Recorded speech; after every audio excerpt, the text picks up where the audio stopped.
2020, c'est la date à laquelle Akon annonçait avoir levé 6 milliards de dollars pour bâtir sa ville futuriste au Sénégal. Une ville 100% verte, 100% crypto, pensée pour accueillir la diaspora africaine. Son nom, Akon City. Le projet fait le tour du monde. Les médias l'appellent le Wakanda réel. Une cité conçue comme le symbole ultime de l'indépendance économique, de la fierté noire et de la technologie made in Africa. Mais aujourd'hui, en 2025, il ne reste plus qu'un terrain vide. Pas de ville, pas de gratte-ciel, pas de crypto, pas d'Akon. Alors, qu'est-ce qui s'est réellement passé? Où sont passés les milliards?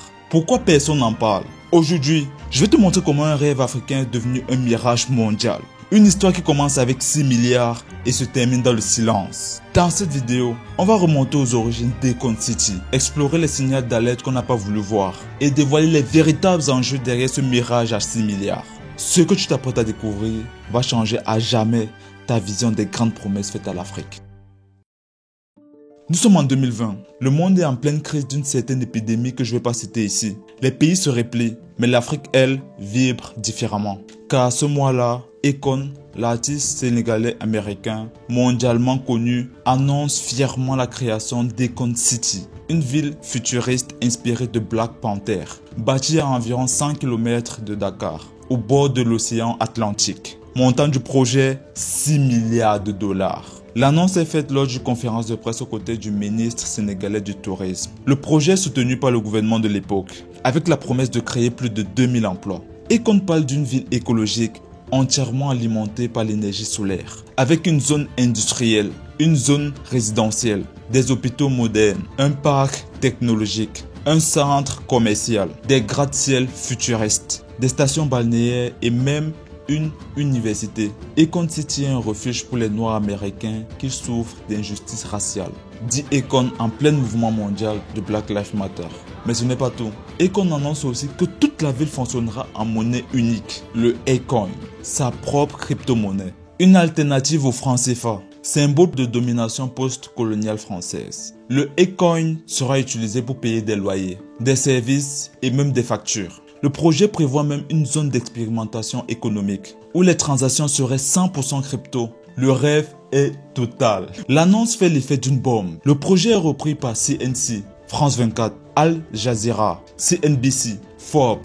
Akon fait la une des médias avec des titres comme Le Visionnaire africain. Des personnalités, des influenceurs de la diaspora rêvent d'acheter un terrain dans Akon City. Des collectifs d'afro-descendants lancent des campagnes pour réunir des fonds et y investir. Le compte Instagram de la fondation Akon City, les visuels 3D de la ville, les discours d'Akon, tout respire la méga projection. On parle même d'une capacité d'accueil de plus de 300 000 habitants d'ici 2030.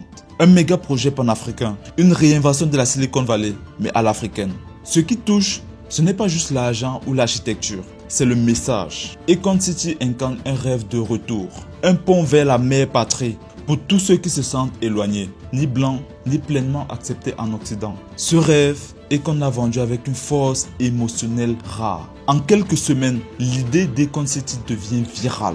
Elle incarne le rêve africain du 21e siècle. Technologie, souveraineté monétaire, énergie renouvelable, diaspora, identité noire, futurisme. Un rêve parfait. Dans l'euphorie générale, quelques faits auraient dû alerter. Aucune entreprise de construction de renommée mondiale n'est alors officiellement liée au projet. Le financement de 6 milliards est annoncé comme acquis. Mais on ignore toujours qui sont les investisseurs précis derrière. La crypto-monnaie du projet n'est listée sur aucune grande plateforme à l'époque. Et son white paper semble être très flou. Mais la machine à rêve est lancée. Et comme souvent, quand le rêve est trop beau, on oublie souvent de poser les bonnes questions. Mais au moment même où on applaudissait ce rêve, des fissures commençaient déjà à apparaître. Certaines visibles, d'autres soigneusement dissimulées. Le problème, on refusait de le voir. Partie 2, les fissures qu'on a ignorées.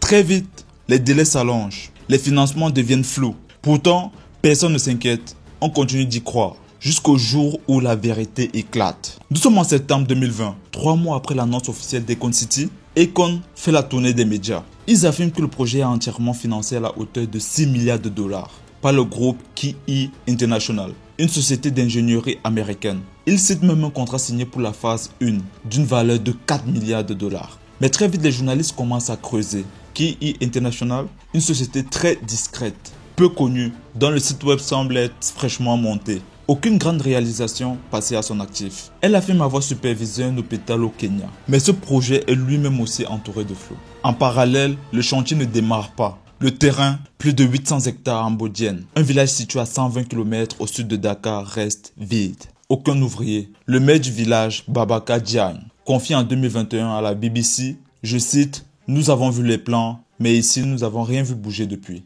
Pendant ce temps, Akon continue de vanter le projet dans les médias. En janvier 2021, il assure à la presse sénégalaise, je cite, « Tout est prêt, on commence dans 2 mois ». Mais 2 mois passent, plus 6, plus 12, et toujours rien. Akon parle de milliards, mais à aucun moment il ne montre des preuves concrètes du versement de fonds. Il n'y a aucun document public, aucun partenaire bancaire identifié, aucun audit. Même les autorités sénégalaises semblent dans le flou.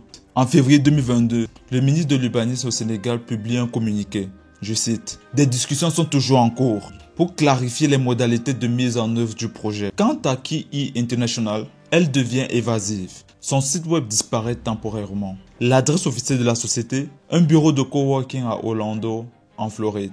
Même certains investisseurs potentiels commencent à douter. En offre, les partenaires évoquent des montagnes de flou, sans garantie. En parallèle, Akon lance en fanfare la crypto-monnaie censée être la devise officielle d'Akon City. L'ICO, Initial Coin Offering, a lieu en novembre 2020. Elle permet de lever environ 5 à 6 millions de dollars selon les sources. La promesse, une monnaie panafricaine décentralisée. Mais les chiffres déçoivent rapidement. En juin 2021, Akon atteint une valeur de 0,26 dollars avant de s'effondrer. En 2022, elle perd plus de 90% de sa valeur. En 2023, elle chute sous les 0,02 dollars et n'a plus aucun usage identifié. Aucune entreprise n'accepte Akon. Aucun contrat réel n'est lié à la crypto. Les rêves d'une monnaie alternative s'éteignent. Les choses s'aggravent. En 2023, Akon est poursuivi par plusieurs partenaires. C'est les affaires du quartier. Devine Stephen, ancien manager, lui réclame plus de 3 millions de dollars pour rupture de contrat. Une entreprise de construction californienne l'attaque pour non-paiement. Akon nie, se défend, mais l'image du sauveur de l'Afrique commence à tomber. Et sur le terrain, toujours rien. En janvier 2025, l'État sénégalais décide de retirer l'autorisation d'occupation du site. On ne peut pas bloquer un terrain de 800 hectares sans preuve de réalisation tangible, déclare le préfet de la région. Cette nouvelle passe inaperçue. Pas de déclaration d'Akon. La promesse est morte, en silence. Des voix s'élèvent. Rome ne s'est pas faite en un jour. Les projets d'envergure prennent du temps. Mais 5 ans plus tard, toujours 0 brique posée, aucun permis de construire, aucun budget détaillé, aucune preuve de transfert de fonds. Et si Akon City était dès le départ un projet beaucoup trop beau pour être vrai? Mais cette affaire ne concerne pas seulement Akon. Elle parle aussi à nous, de notre envie de croire, de notre vulnérabilité collective face au récit trop beau pour être vrai. Partie 3. Ce que cette affaire dit de nous. Akon City n'est pas seulement un projet avorté. C'est un miroir de nos désirs, de nos illusions, de notre rapport au progrès et à la fierté africaine. Et c'est là que tout devient vraiment intéressant. En Afrique comme dans la diaspora, on traîne une soif de rédemption. Pendant des décennies, les villes modernes, les infrastructures high-tech, les symboles de puissance étaient réservés à l'Occident ou à l'Asie. Akon City était une revanche symbolique. Une ville futuriste, pensée par un Africain pour les Africains. L'Afrique pouvait enfin produire son Dubaï noir, son Wakanda réel. Mais il y a plus. Une étude de 2022, publiée par Afrobarometer, révèle que plus de 60% des jeunes Africains considèrent l'immigration comme un projet de vie. Pour beaucoup d'entre eux, un projet comme Akon City représentait un fantasme inverse. Et si la diaspora revenait? Et si l'avenir était ici, sur le continent? Ce rêve, Akon l'a parfaitement compris. Dans ses interviews, il insiste. Akon City sera un pont pour la diaspora, pour que les Noirs d'Amérique, des Caraïbes, puissent revenir investir dans leur terre-mère. Il dit ce qu'on a envie d'entendre. Et c'est là que le problème commence. Akon a su maîtriser sa communication, ses interviews sur CNN, ses visuels 3D ultra futuristes. Tout était calibré pour impressionner.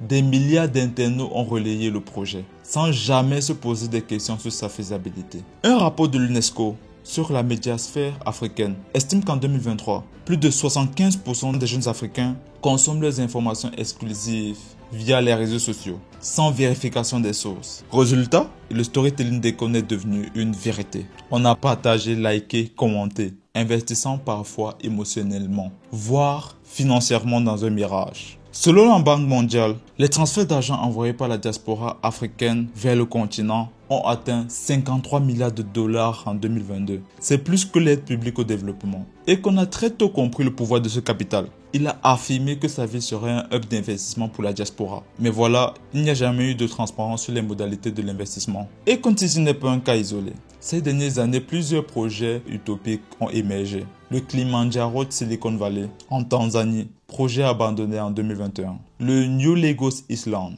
au Nigeria, vendu en NFT mais jamais construit. On vend des villes, des tours, des crypto-monnaies avec des mots comme indépendance, renaissance, technologie africaine. Mais très souvent, ces projets ne dépassent jamais le stade de PowerPoint.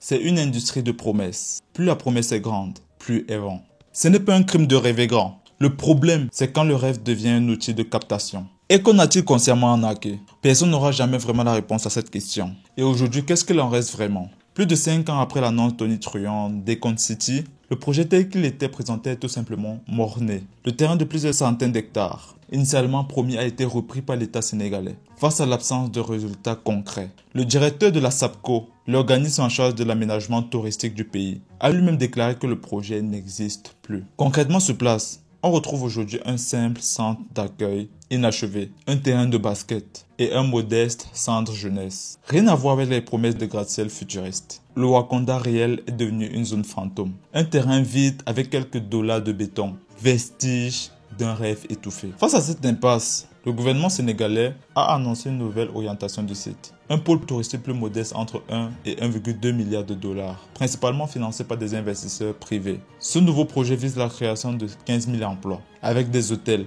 une marina, des appartements et une promenade aménagée autour d'une lagon. Une version plus sobre, plus pragmatique. Et qu'on lui reste impliqué, mais sur une portion réduite à 8 hectares. Un contrat a été signé pour qu'il puisse mener un projet à taille humaine, bien loin de ses ambitions initiales. Une manière pour les autorités de sauver les apparences, sans totalement exclure la star américaine du paysage. Conclusion.